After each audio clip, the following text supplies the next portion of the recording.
Hello everyone, welcome and welcome back to the channel. This is Priyanka and you are watching the Rai Family. So guys, समझौता हो गया है यहाँ पे। समझौता हुआ है जो कन्यादान वाली बेटी है और राज फैमिली के बीच में, लेकिन ये समझौता किसी को अच्छा नहीं लगा है। किसको नहीं अच्छा लगा है, चलिए इसके बारे में बात करते हैं। अगर इस वीडियो के थ्रू चैनल पे न्यू जुड़े हैं तो चैनल को सब्सक्राइब कर लीजिएगा, बेल आइकन को जरूर हिट करिएगा ताकि न्यू वीडियो की नोटिफिकेशन टाइमली आप लोगों को मिलते रहे। और देखिए गाइस, मैं बाहर बैठे आप लोगों के लिए वीडियो बना रही हूँ तो वीडियो में कितनी मेहनत करती हूँ। आवाज़ शायद तो पता नहीं आ रही है कि नहीं आ रही है, तो बाद में मुझे समझ में आएगा, क्योंकि मैं बाहर बैठी हूँ और इधर कंस्ट्रक्शन का काम बहुत चल रहा है तो बहुत आवाज़ें आ रही है। मैं अपनी तरफ से अपनी वॉइस थोड़ा तेज़ की हूँ, बट बहुत ज़्यादा तेज़ नहीं कर सकती हूँ क्योंकि आसपास में काफ़ी लोग हैं। तो क्या हुआ है कि बंगलौर वाली दीदी का एक कम्युनिटी पोस्ट आया हुआ है इस समझौते के बाद, और लंबा चौड़ा पोस्ट है और उस पोस्ट को लाइन बाय लाइन तो मैं नहीं पढ़ के बता सकती हूँ क्योंकि अभी मेरे पास दूसरा मोबाइल नहीं है। घर पे अगर ये वीडियो बनाती तो मैं लाइन बाय लाइन उस पोस्ट को पढ़ के एक एक बातों पर रिएक्शन देती। ऑलमोस्ट चीज़ें मैं इसमें कवर करने की कोशिश करूँगी, कुछ चीज़ें रह जाएंगी तो उसको दूसरे वीडियो में मैं ज़रूर क्लियर करूँगी।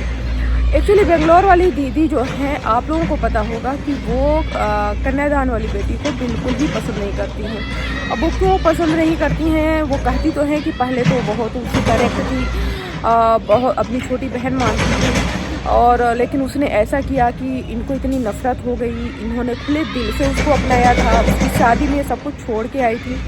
लेकिन हमको नहीं लगता है कि अगर कोई बड़ी बहन है ना, अपनी छोटी बहन को इस तरह से नहीं ट्रीट कर सकती है। और ऐसा नहीं है, अपनी सगी बहन भी रहती है ना तो बहुत गलतियां करते हैं, फिर भी लोग रिश्ता तोड़ देना, उसके पीछे पड़ जाना, ये नहीं हो पाता है। स्पेशली एक बड़ी बहन तो नहीं कर पाती है, क्योंकि कहा जाता है ना कि एक बड़ी बहन में एक माँ की छवि आ जाती है। तो बेंगलोर वाली दीदी की बातों से मैं एग्री नहीं हूँ। एक्चुअली पोस्ट आज ये आया है कि आज जो कुछ हुआ है, जो समझौता हुआ है, वो किसी को अच्छा नहीं लग रहा है। तो ये बताइए कि किसी को अच्छा नहीं लग रहा है। आप शायद आपको ही अच्छा नहीं लग रहा होगा, क्योंकि जो आस्तीन के साथ जिस जीजा जी को बोला गया था, पंकज मिश्रा को, अब वो इनको अच्छे लगने लगे हैं, क्योंकि ये बोली है, क्योंकि जो कन्यादान वाली बेटी है ना, तो उसने बोला है कि कुछ लोग ऐसे थे कि जो इधर की बात उधर और उधर की बात उधर करके झगड़ा लड़ाई लगवाए, तो ये सारा कंट्रोवर्सी जो हुआ उनकी वजह से हुआ। तो बेंगलोर वाली दीदी बोली है कि मैं इस बात को मैं नहीं, जो उन्होंने गलती किया उस गलती को तो मैं मानती हूँ, लेकिन जो उन्होंने गलती नहीं किया उसको मैं नहीं मानती हूँ। कहने का इनका मतलब ये है कि जो कन्यादान वाली बेटी ने बोला है ना कि वो इधर की बात उधर, उधर की बात उधर किया, उन्होंने ही सारी कंट्रोवर्सी कराई, तो नहीं, उन्होंने कंट्रोवर्सी नहीं कराई।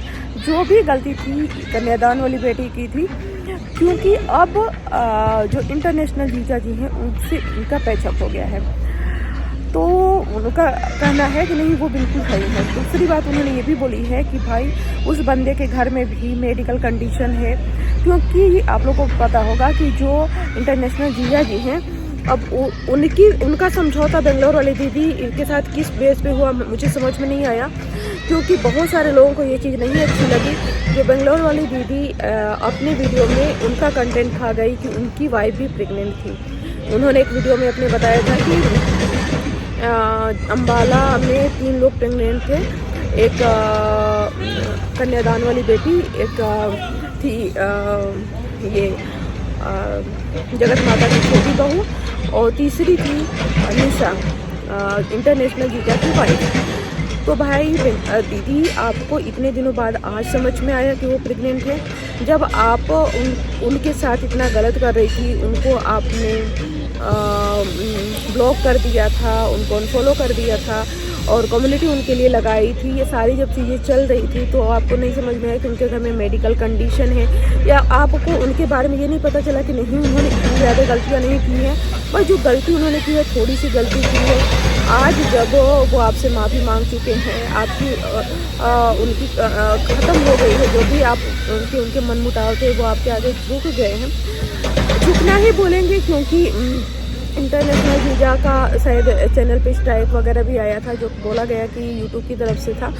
बट उसके बाद ही इन लोगों के समझौते हुए हैं। तो वो क्या रियलिटी है और कितना है इसके बारे में देखो हमें उतना ज़्यादा डीपली जानना भी नहीं है, क्योंकि अगर चीज़ें ठीक हो जाएँ तो अच्छी बात है।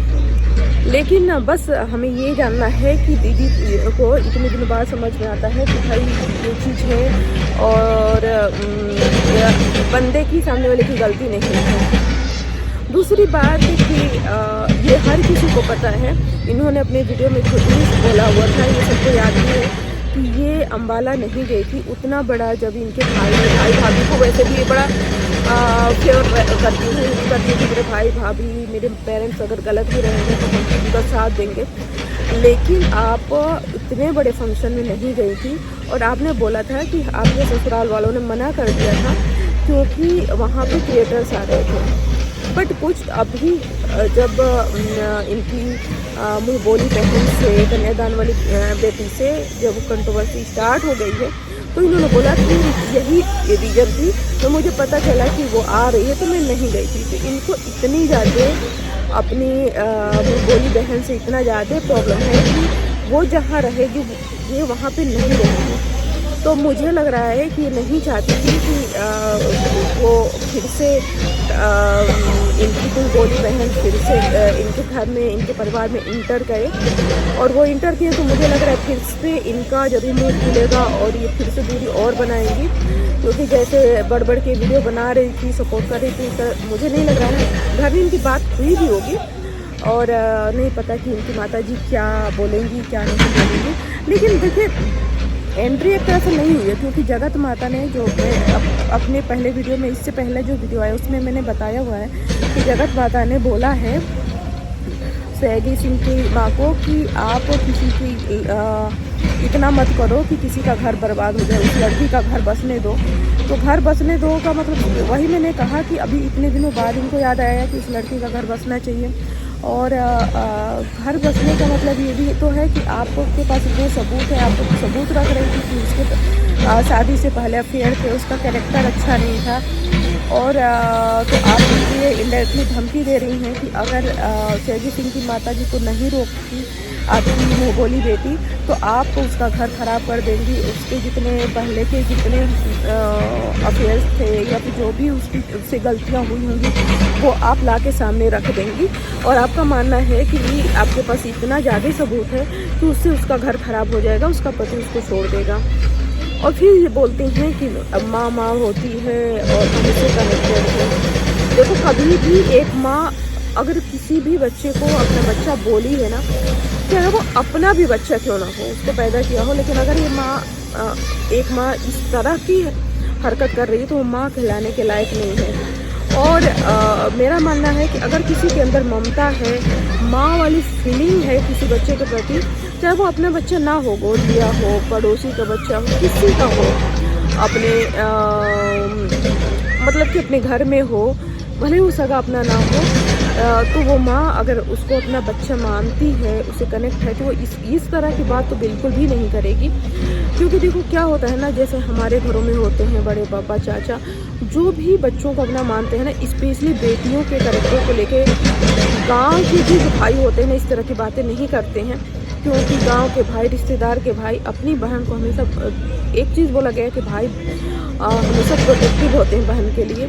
लेकिन ये जगत भैया ने भी बोला है और माताजी ने भी बोला है उसके कैरेक्टर को लेके। तो ये कैसा रिश्ता है भाई कि आप जब उसके साथ रिश्ते में थे तब भी आप कहीं ना कहीं बैक कैमरा उसके अगेंस्ट चीज़ें रख रहे थे कि आपको पता था कि कन्यादान के बाद हमें जब व्यूज नहीं आएंगे तो हम ये सारी चीज़ें यूज करेंगे। और कहीं ना कहीं देखिए इनको नेचर तो पता होगा ना कन्यादान वाली बेटी के कि वो थोड़ी अग्रेसिव नेचर की है, वो जब बोलेगी तो उसके खिलाफ सारे सबूत हम ला के रख देंगे और उसका मुँह हम बंद करा देंगे।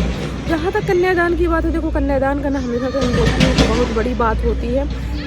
और कन्यादान करने में देखिए पता नहीं आप लोग का कितना लगा नहीं लगा, लेकिन हर कोई बोलता है ये सच भी है कि कन्यादान आपने किया तो आज तक उस बेटी के नाम पे आप के व्यूज, जब भी आप कंट्रोवर्सी भी कर रहे हो या फिर उसके शादी के वीडियो बनाए, 1 साल उसकी शादी को हो गए ना, तो भर भर के व्यूज आप सारे फैमिली मेम्बर्स को मिले।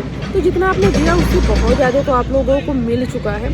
प्लस आपने बैक कैमरा भी चीज़ें रखी हुई है भाई, सबूत के तौर पे, प्रमाण के तौर पे चीज़ें रखी हुई है कि अगर वो कुछ बोलती है तो उसके अगेंस्ट वो चीज़ें आप यूज करेंगे। तो ये सारी चीज़ें हैं। और जो लोग बोलते हैं कि भाई वो ज़्यादा बोलती है, ठीक है वो बोलती है। जैसे बेंगलोर वाली दीदी का आप वीडियो देखिए, तो देखिए मैं कन्यादान वाली बेटी के बहुत फेवर में नहीं हूँ, क्योंकि उसके सेंटेंस जो भोजपुरी वाले टोन होते हैं वो मुझे पसंद नहीं आते हैं। लेकिन जिज्जी उस चीज़ को हथियार बना ले, जैसे इनकी माता जी को जो भी चीज़ें उसके बारे में पता है हथियार के तौर पर रखी हुई हैं कि अगर तुम मेरे परिवार के खिलाफ, मेरी बहू, मेरे बेटों के खिलाफ कुछ भी बोलोगी तो ये सारी चीज़ें मैं सोशल मीडिया पे रख दूँगी, तुम्हारे ससुराल वालों को दिखा दूँगी और तुम्हारा घर खराब हो जाएगा। उसी तरह से जिज्जी वो बेटी के जो भी निगेटिव चीज़ें होती है ना, वो एक वीडियो में नहीं, हर वीडियो में बार बार बोलती हैं कि उसकी तरह तो मैं नहीं बोल सकती कि खिला दे, पचका दे, पता नहीं क्या क्या ऐसे हैं। लेकिन कुछ कुछ तो आप भी बोल लेती हैं। और आप ये बोलती हैं कि हम बोलेंगे नहीं, लेकिन डायरेक्ट वे में आप बोलती ही हैं। क्योंकि देखिए आप बोलती हैं कि हमें नहीं पढ़ना किसी पचड़े में, हमें तो मतलब ही नहीं है। अगर आपको सच में मतलब नहीं है तो आप मतलब नहीं रखती, और क्योंकि आप तो इतना दूर हैं तो आप से कोई कनेक्शन भी नहीं है। जहाँ तक जवाब सवाल की बात है तो कन्यादान वाली बेटी अकेले है, और हाँ चलो उसका पति आया और जवाब दिया, बट आपके घर में तो घर का हर मेंबर यूट्यूबर है और हर मेंबर रिएक्शन देता है, तो आपको बताने की, बोलने की ज़रूरत थी ही नहीं। लेकिन आप चुप नहीं होती हैं, आप ये गलत बोलती हैं कि आप चुप हो जाती हैं और आपको मतलब नहीं, आपको मतलब बहुत होता है। और स्पेशली मुझे लगता है ना कि उससे तो कन्यादान वाली बेटी से तो आपको बहुत ज़्यादा खुन्नस है और बहुत ज़्यादा चिढ़ है। जब भी उसकी बात आती है ना तो आप दिन में कम से कम 4 वीडियो भी छाप देती हैं, कम्युनिटी पे कम्युनिटी लाती हैं, ये शॉर्ट्स लाती हैं। तो आपको कभी किसी कंट्रोवर्सी मैंने चुप नहीं देखा है। आप भले ही बेंगलोर बैठी रहती हैं, यहाँ नहीं है, वहाँ से ही आप पूरी कंट्रोवर्सी में पार्टिसिपेट करती हैं। तो गाइस यही रहा हमारा आज का वीडियो। आपको कैसा लगा मुझे कमेंट के थ्रू बताइएगा, और आपकी क्या राय है मुझे ज़रूर शेयर करिएगा। फिर मिलते हैं नेक्स्ट वीडियो में। ठीक है, बाय बाय। अगर वीडियो आप लोगों ने यहाँ तक देखा है, अच्छा लगा होगा, वीडियो को लाइक करके चैनल को सब्सक्राइब कर लीजिएगा। Bye bye guys, thanks for watching.